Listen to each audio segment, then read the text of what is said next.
هاي أصدقائي، معكم الشيف الأكاديمي إيفا من إسبانيا. الترجمة والمونتاج والصوت لصديقتي أنخيلا من تركيا. أهلا وسهلا بكم على قناتنا. وصفتنا لهذا اليوم هي دي لا كوسينا أوتومانا أن تركيا هونجر بياند، من المطبخ العثماني، وصفة الهونجر بياند. وهكذا تبدو وصفتنا بعد أن أتممت إعدادها، ولهذه الوصفة حكاية ورواية، لكنها حزينة بعض الشيء. والآن إليكم قصة هذا الطبق. لم يكن أحد يتخيل أن صيف عام 1867 سيكون نقطة تحول لقصة عاطفية في إسطنبول سنتذكرها بعد قرون وقرون. استيقظت إسطنبول والمعروفة باسم القسطنطينية على يوم كان فيه الأطفال ما زال نائمون، ومع شروق الشمس وزقزقة العصافير وصوت بائع السميط ينادي ورائحة الخبز الحار تفوح في أرجاء المدينة. وفي ذلك اليوم التاريخي لم يكن السلطان العثماني عبد العزيز في قصره، بل لم يكن في إسطنبول أساسا، كان في باريس بدعوة من نابليون الثالث وزوجته الإمبراطورة أوجيني لزيارة معرض دولي في باريس. كانت هذه هي المرة الأولى التي يخرج فيها سلطان عثماني لغرض الزيارة بغض النظر عن الحملة. ومن مضيق البوسفور حتى باريس انطلقت رحلة السلطان. مر عامين على هذا اللقاء، لم ينسى فيها السلطان عبد العزيز الإمبراطورة أوجيني ذات الوجه اللؤلؤي الجميل والعينان التي تشبه عيون الغزلان. كذلك الإمبراطورة أوجيني لم تستطع نسيان ذلك السلطان العثماني ذو القامة الممشوقة والهيبة والجمال. نسج القدر لقاءهم عندما وجه السلطان عبد العزيز دعوة إلى الإمبراطورة أوجيني لافتتاح قناة السويس في مصر. وعندما وصلت سفينتها اسطنبول توقفت عند قصر بيلار باي المطل على مضيق البسفور، حيث كانت الطيور ترفرف بألوانها الأزرق والأبيض كما هو قلب السلطان.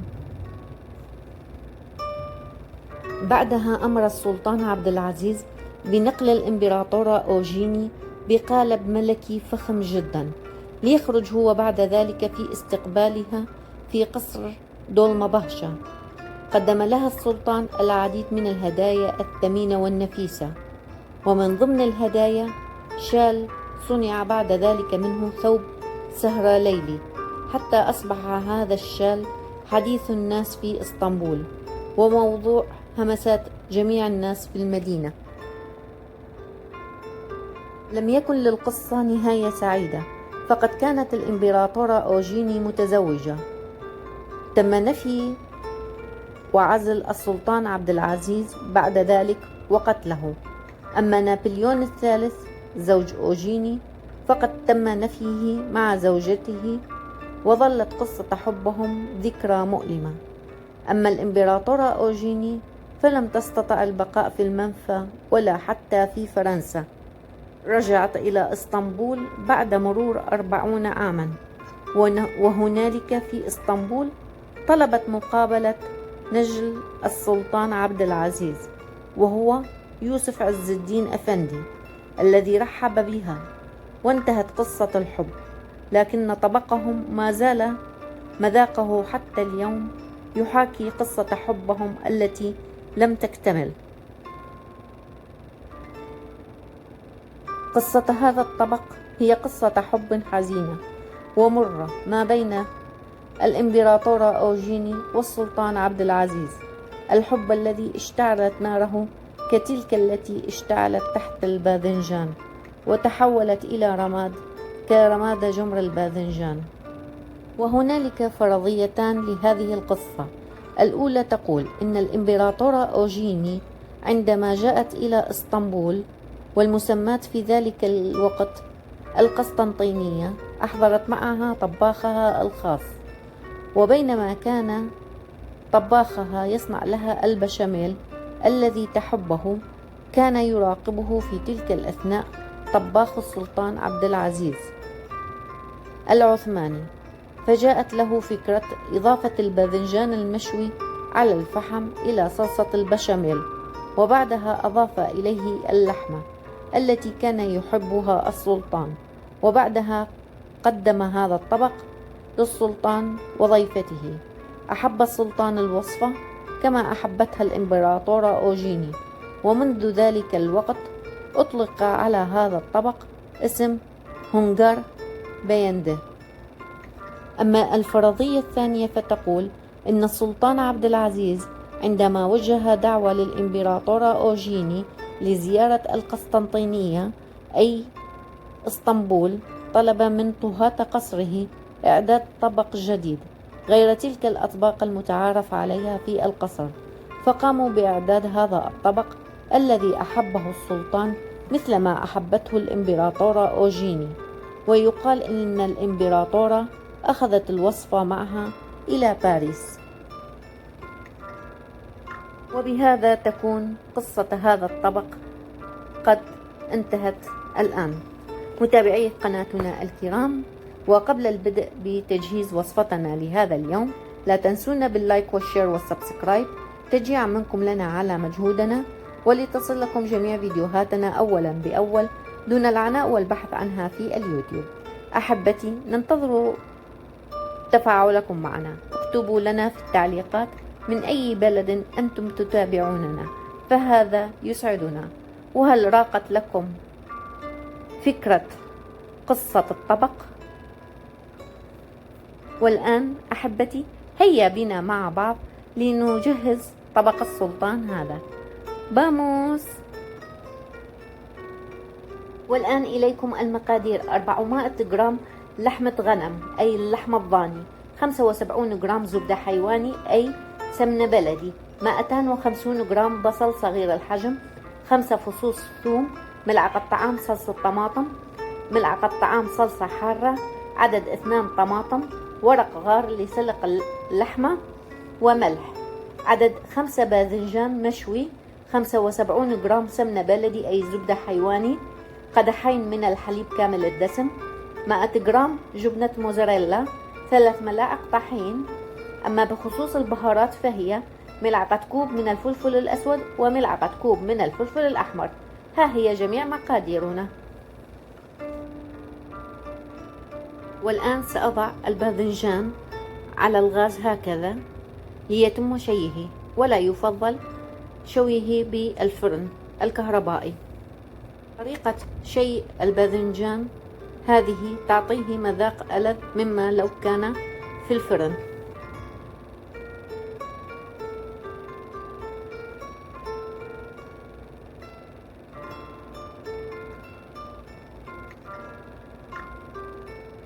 ولا ننسى تقليب الباذنجان بين الحين والآخر من جميع الجهات ليتم شويه بصورة متكاملة كما ترون أمامكم.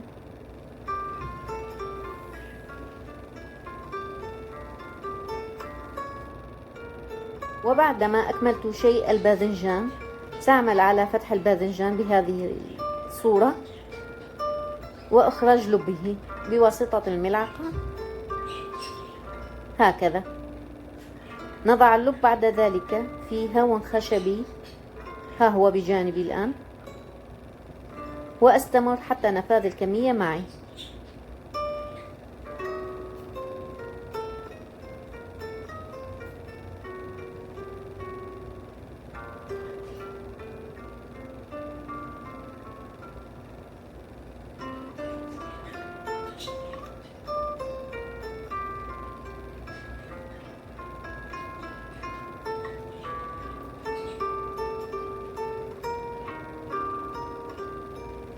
الباذنجان المشوي يعطي وصفتنا لهذا اليوم مذاق لذيذ جدا.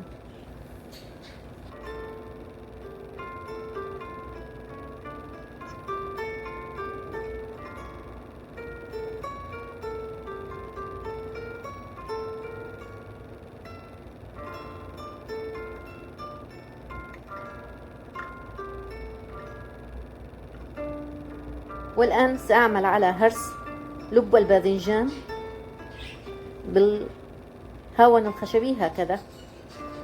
ها أنا أكملته، أضعه جانبا. في هذه الأثناء أخذ المقلاة أضعها على النار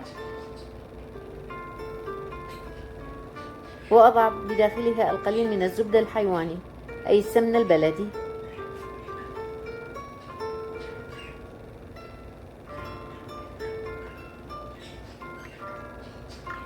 الكمية المستخدمة هنا 75 جرام.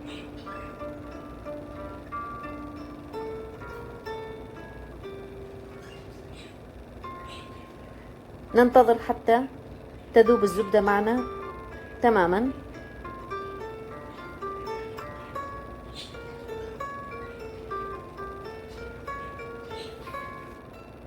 وحتى تذوب الزبدة معنا تماما في هذه الأثناء سأعمل على هرس لب الباذنجان هكذا.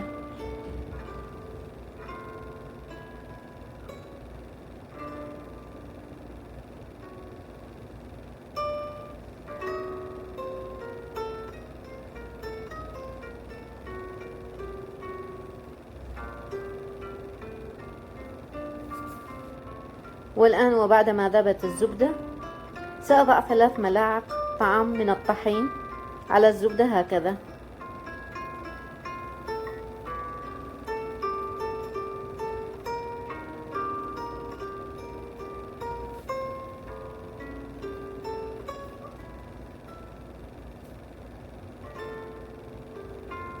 نقلب الزبدة مع الطحين في المقلاة.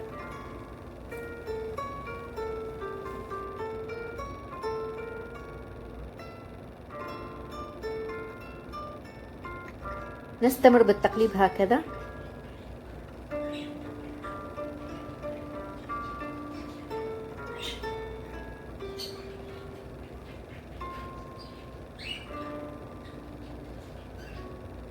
الآن ها هو هكذا أصبح شكله. سأضع فوقه لب الباذنجان المهروس.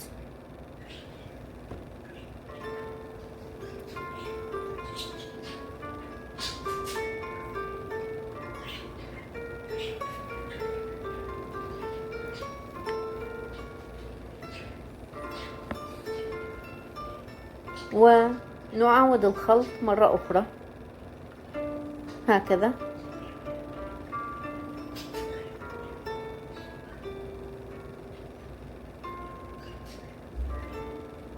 إن كان هنالك قشور للباذنجان أرفعها كما ترون.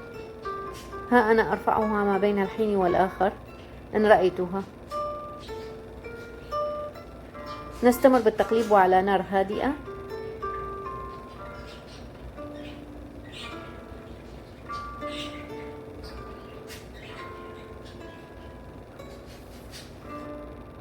الآن وبعد مرور 10 دقائق على التقليب المستمر سأضع قدحين من الحليب كامل الدسم في المقلاة. ها هو القدح الأول وضعته، وها هو القدح الثاني، ونستمر بالتقليب ليتكون لدينا مزيج متماسك. ولا ننسى إضافة رشة من الملح إليه. أنا وضعتها أثناء تقليب الباذنجان. وها هو المزيج بدأ يتماسك.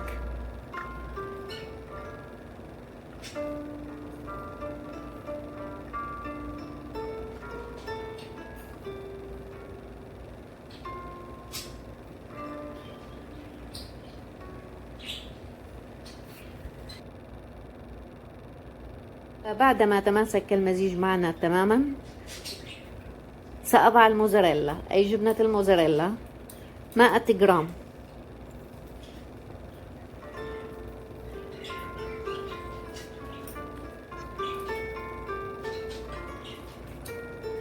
ها هو الخليط، هذا هو قوامه، وها هي جبنة الموزاريلا. سأنثرها هكذا، وبعد ذلك أبدأ بتقليبها.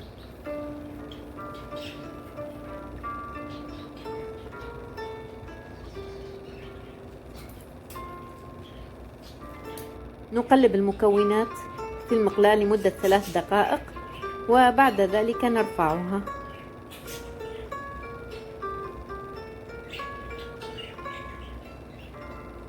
ها هي قد اكتملت معي الآن، رفعتها، ها هو قوامها.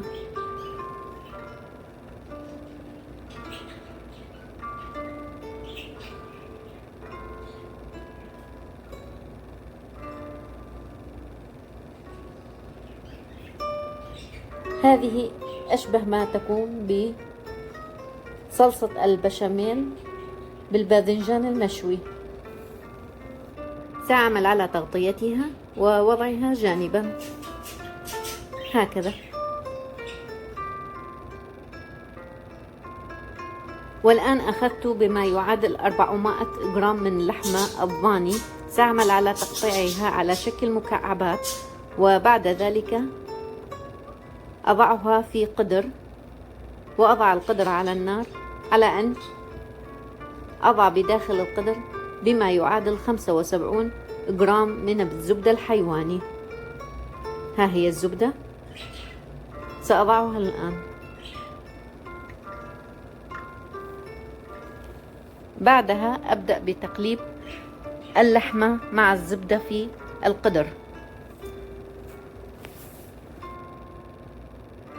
الآن وبعدما وضعت القدر الخاص بسلق اللحمة، سأضع قدرة ثانية على النار، وأضع بداخله ما يعادل 75 جرام من الزبدة الحيواني، أقلبها لتذوب. في هذه الأثناء أخذ بما يعادل ربع كيلو من البصل الصغير الحجم، أقشره، وبعد ذلك سأعمل على فرمه ناعما.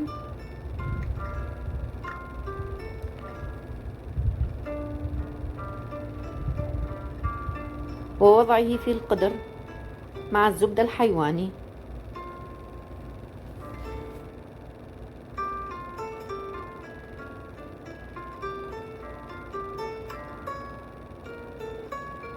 وبعدما انتهيت من البصل، سأخذ 5 فصوص من الثوم، أعمل على فرمها ناعما هكذا، ووضعها في القدر مع البصل والزبدة الحيواني، وأقلبهم جيدا. في هذه الأثناء أخذ ملعقة كوب من الفلفل الأحمر وملعقة كوب من الفلفل الأسود، وأضعهم في القدر وأقلبهم هكذا مع البصل والثوم. أنتظر قليلا. في هذه الأثناء أخذ حبتين من الطماطم، أضعها جانبا. ها هو البصل مع الثوم مع الزبدة الحيواني، وها هي اللحمة بعدما تم سلقها، سأضعها مع الزبدة والبصل والثوم بعد تصفيتها من الماء هكذا.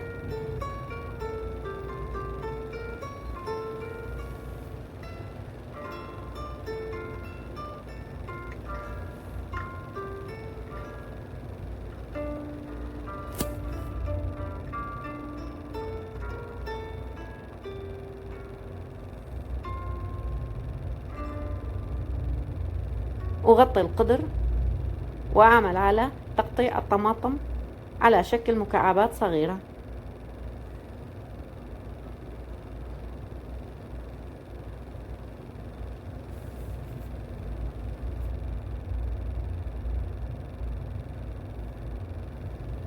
الآن وبعدما انتهيت من تقطيع الطماطم ناعما هكذا،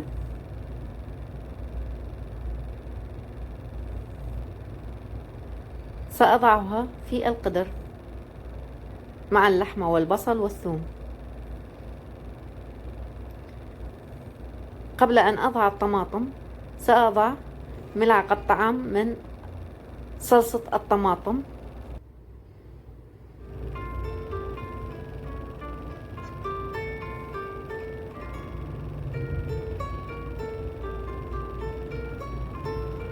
وملعقة طعام من الصلصة الحارة. ها هي.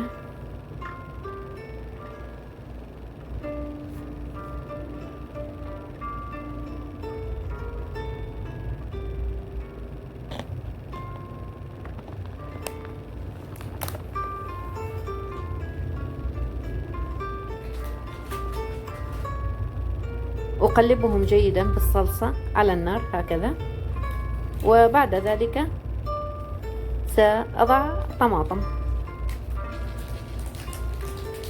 هكذا،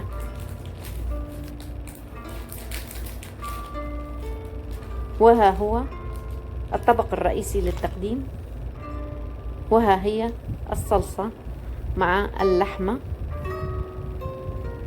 أترون كم يبدو منظرها جميل وطعمها ورائحتها ألذ.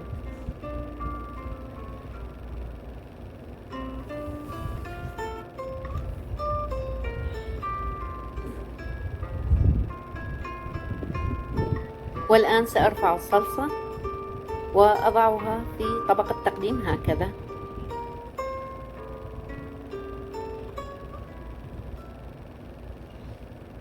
أترون أصبحت جاهزة. الآن نضع لها القليل من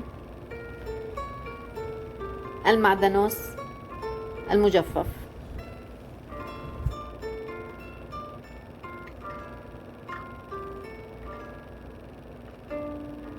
وبهذا تكون وصفتنا لهذا اليوم هونغير بياندي من المطبخ العثماني القديم قد أصبحت جاهزة بألف صحة وعافية.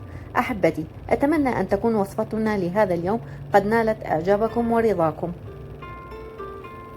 متابعي قناتنا الكرام وكل من يشاهد هذا الفيديو الآن، ننتظر تفاعلكم مع قناتنا من خلال الاشتراك بالقناة وتفعيل زر الجرس ومشاركة فيديوهاتنا أحبتكم وأصدقائكم ليتسنى وصول كل ما هو جديد على قناتنا إليكم.